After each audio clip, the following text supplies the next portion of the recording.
एक बेहद ही गरीब परिवार का 19 साल का लड़का शाम के करीब 6 बजे के आसपास अपने घर से कोचिंग के लिए निकलता है। पर जैसे ही अपने घर से थोड़ी ही दूरी पे जाता है, उसे अगवा कर लिया जाता है और फिर अगवा करने वाले बदमाश उस लड़के के घर पे फ़ोन करते हैं और फिरौती के नाम पर थोड़े बहुत नहीं बल्कि पूरे 1 करोड़ रुपये का डिमांड कर देते हैं। एक ऐसा अमाउंट जो चाह करके भी उस लड़के के परिवार वाले किसी भी कीमत पे ऑफर नहीं कर सकते थे। इसीलिए यह मामला पुलिस तक पहुंच जाता है। लेकिन ये केस पुलिस के लिए भी काफ़ी चैलेंज बन जाता है, क्योंकि इधर बदमाश जब फिरौती के लिए फ़ोन करते हैं तो फ़ोन अपने नंबर से ना करके लगातार उस लड़के के ही मोबाइल से करते हैं, जिससे पुलिस को भी लगता है कि वाकई में बदमाश बेहद ही चालाक है।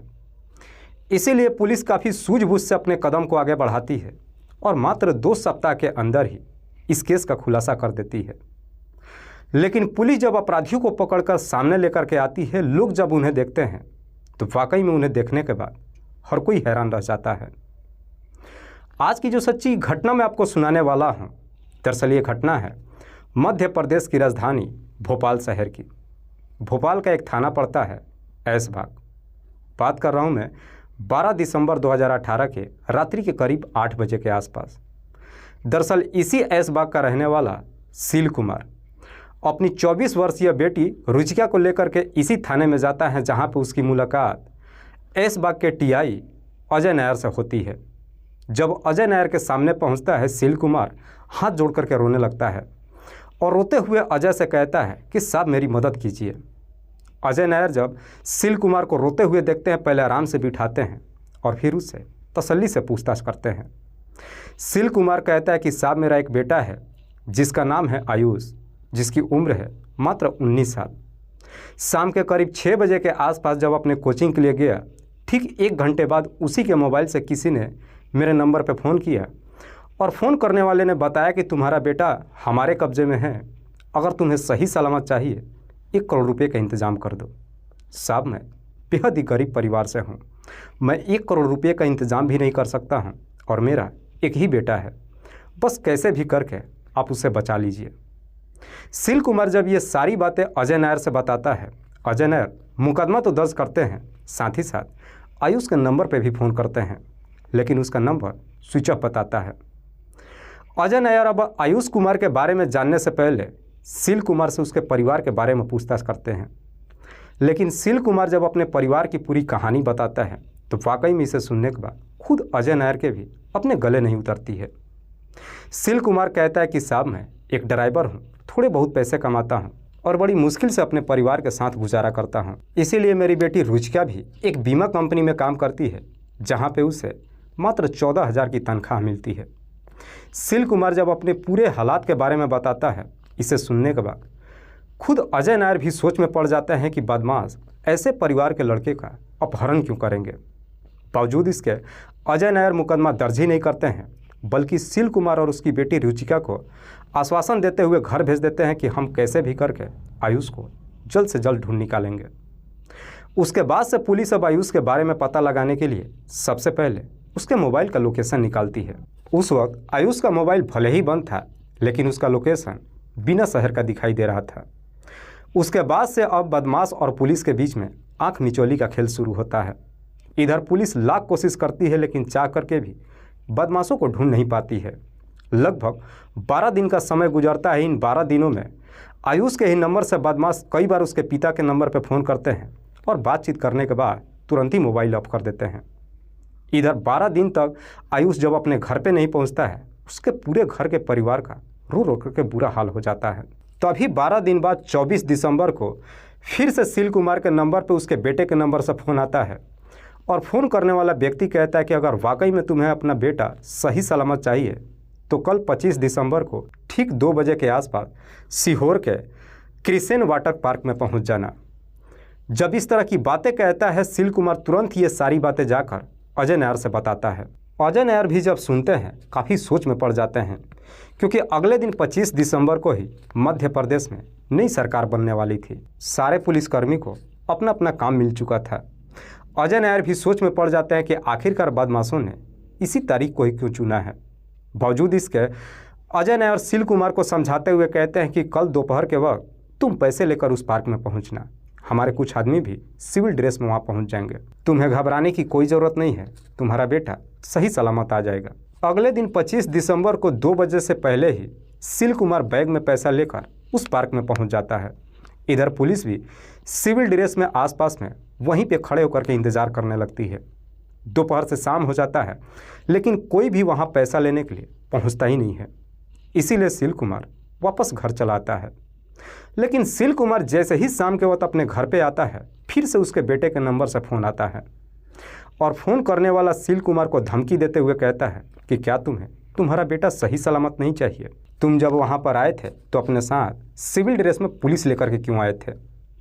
बदमाश जैसी इस तरह की बातें कहता है, सील कुमार सारी बातें जाकर फिर से पुलिस को बताता है।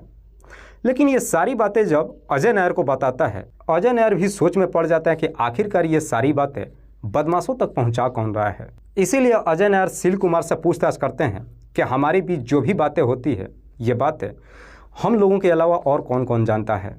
सील कुमार कहता है कि साहब ये सारी बातें हमारी बेटी रुचिका के अलावा और कोई नहीं जानता है। हालांकि सील कुमार जब रुचिका का नाम लेता है, पुलिस को भी यकीन नहीं होता है कि भला एक बहन अपने भाई के साथ ऐसा कैसे कर सकती है। पर फिर भी अब पुलिस रुचिका के बारे में पता लगाने के लिए उसके घर के आसपास के लोगों से जाकर के पूछताछ करती है। लेकिन पुलिस जब रुचिका के बारे में आसपास के लोगों से पूछताछ करती है तो पुलिस को एक बड़ा ही चौंकाने वाला बात मालूम चलता है। दरअसल आस पड़ोस के लोग जो बातें कहते हैं, उन्हें सुनने के बाद पुलिस को भी लगता है कि रुचिका का जीवन शैली हाई प्रोफाइल ही नहीं है, बल्कि उसके सपने भी काफ़ी बड़े बड़े हैं।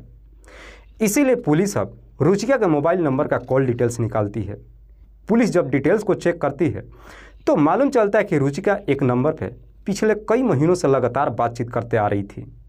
पुलिस जब उस नंबर का डिटेल्स निकालती है तो मालूम चलता है कि वो नंबर किसी गौरव जैन के नाम पर रजिस्टर्ड है। गौरव जैन जिसकी उम्र है लगभग 26 साल, जो रुचिका के ही पड़ोस का रहने वाला है। गौरव के पास दवाइयों का होलसेल का दुकान है। जैसे इस तरह का डिटेल्स मिलता है, पुलिस रुचिका को थाने में बुलाती है और गौरव के बारे में पूछताछ करती है। रुचिका भी पुलिस को सच सच बता देती है कि साहब मेरा गौरव के साथ में प्रेम प्रसंग चल रहा है। जब सारी बात बता देती है, पुलिस फिर से उसी जगह पर आकर के खड़ी हो जाती है जहां से पुलिस को इस केस में आगे कोई रास्ता नहीं दिखाई देता है। इसीलिए पुलिस अब गौरव के भी मोबाइल नंबर का कॉल डिटेल्स निकालती है। पुलिस जब डिटेल्स को चेक करती है तो मालूम चलता है कि गौरव भी एक नंबर पर कुछ दिनों से बातचीत करते आ रहा था।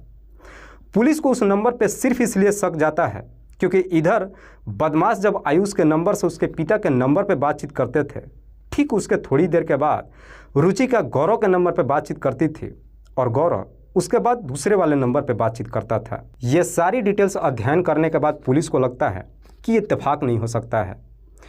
पुलिस को जब इस तरह का डिटेल्स मिल जाता है, पुलिस अब उस तीसरे नंबर का भी डिटेल्स निकालती है। तीसरे नंबर का जब डिटेल्स निकालती है तो मालूम चलता है कि वो नंबर किसी अतुल कुमार के नाम पर रजिस्टर्ड है और यह अतुल कुमार कोई और नहीं बल्कि गौरव के ही दुकान पे काम करने वाला उसका नौकर है। पुलिस जब अतुल से पूछताछ करने के लिए दुकान पे जाती है तो पुलिस को मालूम चलता है कि दरअसल अतुल भी उसी दिन से गायब है जिस दिन से आयुष लापता है। पुलिस को जैसे इस तरह का डिटेल्स मिल जाता है, पुलिस अब गौरव से पूछताछ करने के लिए उसके घर पे जाती है। लेकिन पुलिस जब गौरव के घर पे पहुंचती है तो मालूम चलता है कि गौरव अपने घर पे मौजूद नहीं है, जिससे पुलिस को पूरा यकीन हो जाता है कि गौरव आयुष के बारे में ज़रूर कुछ ना कुछ जानता होगा।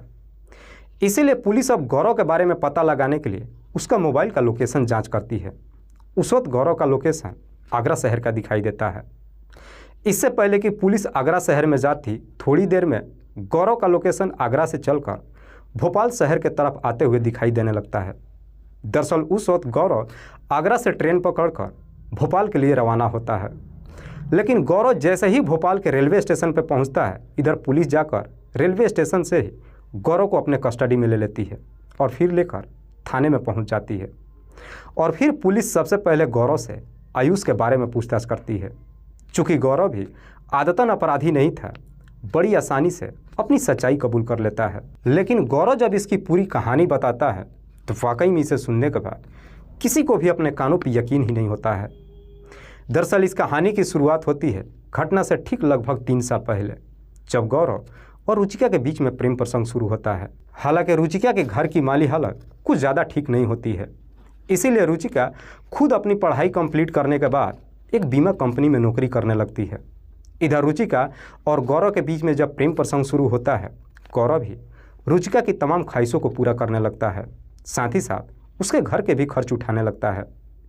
लेकिन रुचिका के भाई भी गौरव को सिर्फ इसलिए पसंद कर लेता है क्योंकि आयुष को जब अपना दाखिला एक बेहतर स्कूल में कराना होता है, उस वक्त आयुष के पास पैसे नहीं होते हैं। गौरव ही आयुष का उस स्कूल में जाकर दाखिला कराता है, इसलिए अब रुचिका के परिवार वाले भी गौरव को पसंद कर लेते हैं। इधर रुचिका के परिवार वालों को जब दोनों के प्रेम प्रसंग के बारे में मालूम चल जाता है, गौरव रुचिका के घर भी आना जाना शुरू कर देता है, साथ ही साथ आयुष को भी अपने साथ लेकर के घूमने लगता है। जब कुछ महीनों का समय गुजरता है, रुचिका और गौरव शादी करने का फैसला कर लेते हैं। लेकिन इधर पहले ही रुचिका अपना हाई प्रोफाइल ज़िंदगी जीने के लिए कई सारे बैंकों से कर्ज ले लेती है और इस बारे में गौरव को कभी नहीं बताती है। दरअसल रुचिका को लगता है कि जब उसका गौरव से शादी हो जाएगी, गौरव वो सारा पैसा भर देगा। हालांकि दोनों जब शादी करने का फैसला कर लेते हैं, इस शादी की मंजूरी रुचिका के परिवार वालों तो दे देते हैं, लेकिन गौरव के परिवार वाले इस शादी के लिए तैयार नहीं होते हैं। लेकिन गौरव कैसे भी करके अपने परिवार वालों को मना लेता है। लेकिन हद तो तब हो जाती है जब गौरव के घर पे एक आयोजन रखा जाता है और उसमें रुचिका के पूरे परिवार को बुलाया जाता है। लेकिन उस दिन रुचिका के घर पे उसके पिता मौजूद नहीं थे, इसीलिए रुचिका अपने माँ और भाई को लेकर गौरव के घर पे पहुंच जाती है। उस दिन गौरव के घर भी कई सारे रिश्तेदार आए हुए थे। इधर थोड़ी देर के बाद जब सील कुमार अपने घर पे पहुंचता है, जब अपने परिवार को घर पे नहीं पाता है, सील कुमार को मालूम चलता है कि उसका पूरा परिवार गौरव के घर पे गया है। उस वक्त सील कुमार काफ़ी नशे के हालत में आया था।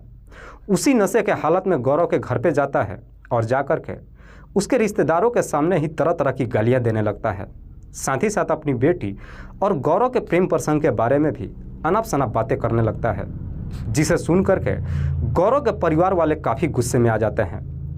गौरव के परिवार वाले रुचिका से रिश्ता ही नहीं तोड़ते हैं, बल्कि अपने बेटे का किसी दूसरी लड़की से शादी तय करके शादी भी कर देते हैं। हालांकि गौरव की जब शादी हो जाती है, उसके बावजूद भी रुचिका से मिलना जुलना बंद नहीं करता है। लेकिन गौरव की जब शादी हो जाती है, इधर रुचिका अब काफ़ी चक्कर में पड़ जाती है, क्योंकि रुचिका ने जितने भी बैंक से कर्ज लिया था, बैंक वाले पैसे वापस मांगने लगते हैं और रुचिका के पास पैसे भी नहीं होता है।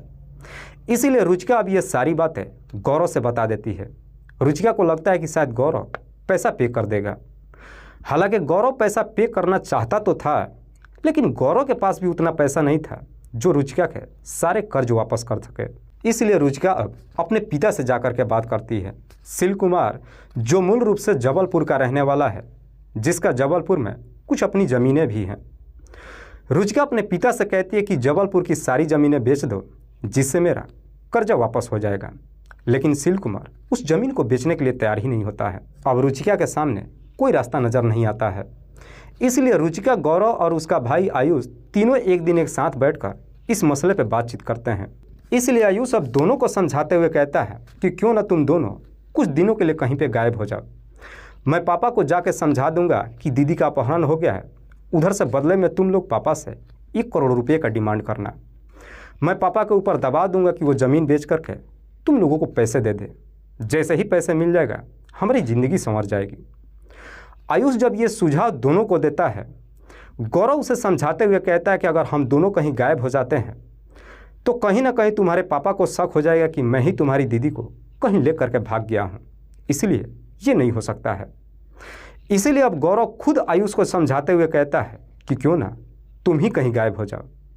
उसके बाद से तुम्हारे पापा के ऊपर दबाव देंगे कि तुम्हारा अपहरण हो गया है और बदले में 1 करोड़ रुपये की डिमांड करेंगे। गौरव जब इस तरह की सुझाव देता है, आयुष इसके लिए तैयार हो जाता है। लेकिन सबसे ज़्यादा दिक्कत हो जाती है कि आयुष का जब अपहरण हो जाएगा, आयुष के पिता के नंबर पे फ़ोन कौन करेगा? किसी तीसरे व्यक्ति का ज़रूरत पड़ जाता है।